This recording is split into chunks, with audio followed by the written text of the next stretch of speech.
everybody. It's Damon Harrington, 47 years old. Birthday was a couple days ago. And registered nurse by trade. Just getting back into competing this year after about a 3-year layoff. Last show I did was actually October 2013, John Simmons, Midwest. And that was my third show overall, my second NPC show, where I was the only super heavyweight in the open class, so they gave me that. And then I went on and won Masters overall. There was maybe 7, 8 guys in that class.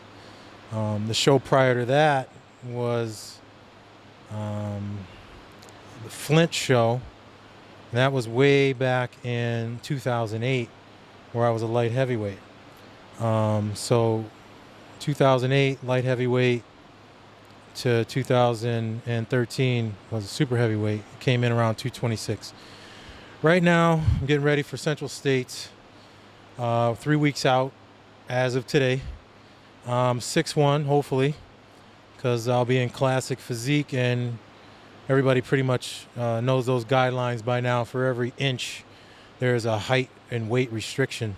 So 6'1" to 6'2", technically a shade over 6'1" to 6'2" is 225. So right now, 3 weeks out, I'm about 233 this morning.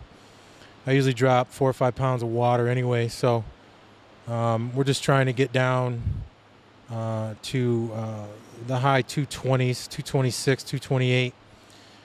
Make sure I make the requirements, but bigger than that is just make sure I'm in shape. Work with Ken Jackson, IFBB Pro, here at Ken Jackson Fitness Factory.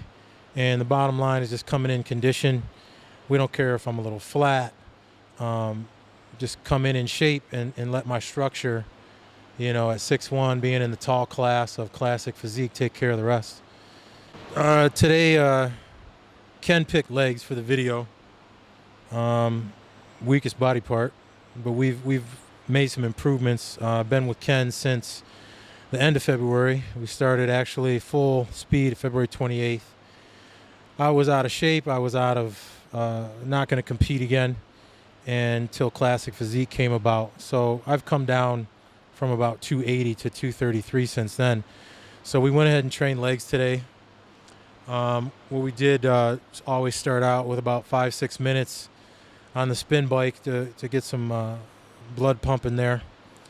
And we went to a nemesis of mine, the Rogue glute hamstring tie-in. People call it the glute ham raise. 4 sets. I got 10 reps, and as I got into the movement and began, to get my groove there, I forced 12 reps on the 4th set. And then we went to heavy lying hamstrings, curls. Again, starting out with 2 hamstring movements, mostly to take advantage of that being the weaker of the two between quads and hams. And also it gets some blood in there, and usually that helps me have a better quad workout when I do at least 1 hamstring movement first. So we did 3 sets of 10 there. Heavy, got up to a set where I barely got the 10th rep, and then we did 10 partials out of the bottom. It's kind of a John Meadows technique. Obviously, John coaches Ken. And then we went on inner and outer thigh, working the adductors as well as the medial glute. That also helps me out immensely getting ready for heavier quad work, but also you can't neglect the adductors. They give you that more 3D look with the legs. So we just did 3 sets, back and forth, 15 reps, heavy there. From there, I slid one in on Ken, and we just did the big leg press from Elite FTS, and medium weight, nothing heavy, just to get some more blood in the quads before we squat. So I did progressive resistance there, kept adding a plate, 15 reps, nothing too challenging, just to get some blood in the quads. From there, we went on to our yoke bar squats. I started out actually with the bar in the wrong spot. So you'll see me warming up with a plate and then a plate and a quarter. And then I spun the bar around and figured out it sits better.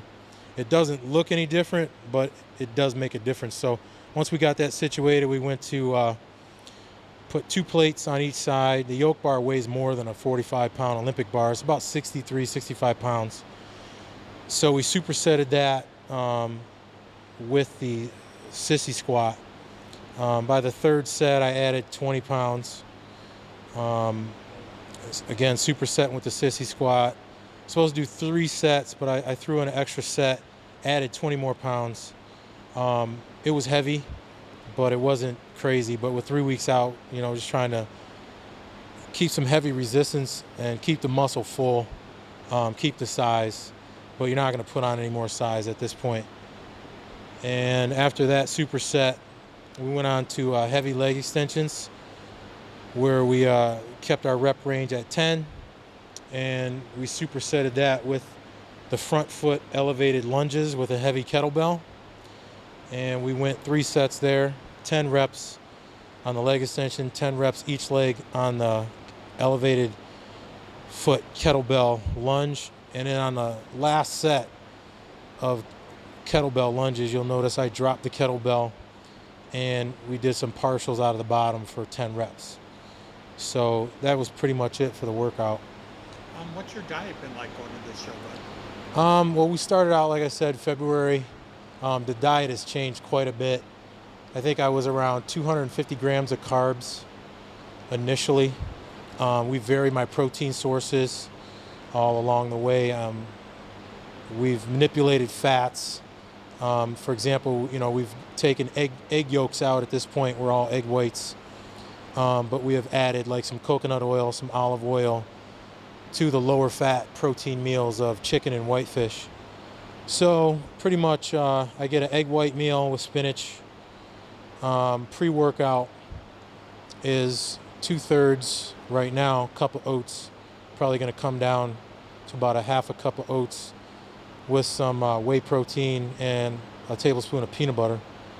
Post-workout is either flank steak or ground sirloin. We've gone from a cup of rice down to a half a cup of rice.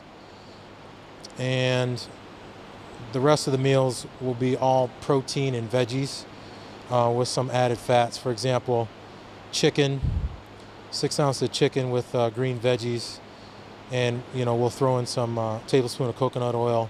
There's going to be a couple whitefish meals, various whitefish just to keep it fresh. I've used cod, I've used sway, flounder, with veggies and a little bit, like a tablespoon of olive oil with those 2 meals. And then there's one other red meat meal, and that's going to either be flank steak again, or I'll get bison. And we don't add fat to the red meat, and again, veggies. So that's pretty much it. Drinking about 1.5 gallons of water. Sip amino acids, during training. Not a huge pre-workout guy, but I do use pre-workout from Dr. Todd Lee that's more of a pump and performance. It gives you enough stimulant to keep you clear and focused, but that's been helping me get through the workouts. And that's pretty much the diet. How's cardio right now for you? Well, right now, cardio, we do a 45-minute and a 30-minute session. I always do cardio, one of the sessions post-training, where I've already depleted my glycogen stores. Right now I'm training with Ken in the morning around 9, 10 a.m. Usually it's after a 12-hour nursing shift half the week, because I'm working 3/12 midnights, 7A to 7:30 P. And then, I'll go to sleep and I'll get up and do fasted cardio. I'll throw in either abs or calves with that session. That's got to be, was it like working 3/12s when you're prepping for a show? That's got to be brutal. Well, actually, I just started to tone it down a little bit. I was working 4 12s between 2 hospitals, and on a rare occasion, 5 12s. That hasn't happened but maybe once or twice. So over the last couple of weeks, I've been trying to dial it down. Next week is my last 4 12-hour work week. But the one shift that's a bonus shift, you never know, you could get canceled. After that, I'll work 3 and then only 112 the Monday, the week of the show. So the week of the show, I'll be off Tuesday, Wednesday, Thursday, Friday, and of course the show day. Well, good deal, man. You look great. Thank you. And I hope you kill it, buddy. Appreciate that, Jeff. Thanks for coming out. Yeah, anyone you'd like to thank, bud? Too many people to thank. I got to thank my primary, though. Obviously, my better half, Lydia Hanna. She's a competitor herself, who actually has probably 4 times the amount of trophies I do in the house. She preps all my meals. She takes care of our toddler. We have 3 other kids in the house, 2 special needs. So actually, she works harder than I do. And obviously, my coach, Ken Jackson. It's bigger than this show. He's helped me a lot. And there's more to it than just getting in shape for a show. Not enough words I can say about Ken. Teammates at Team Jax. A couple other guys that helped push me around here. Not even my teammates, they're just competitors that have always had my back. David Reed, who just did barely missed his pro card at North Americans. Torian Lake, one of my best friends. Dan McCaw, he keeps pushing me, and God, I could just go on and on. Joe Leahy, Coy. There's too many people that really are in my support system right now. So sorry if I missed your name. You know who you are. Okay, good luck, buddy. Thank you.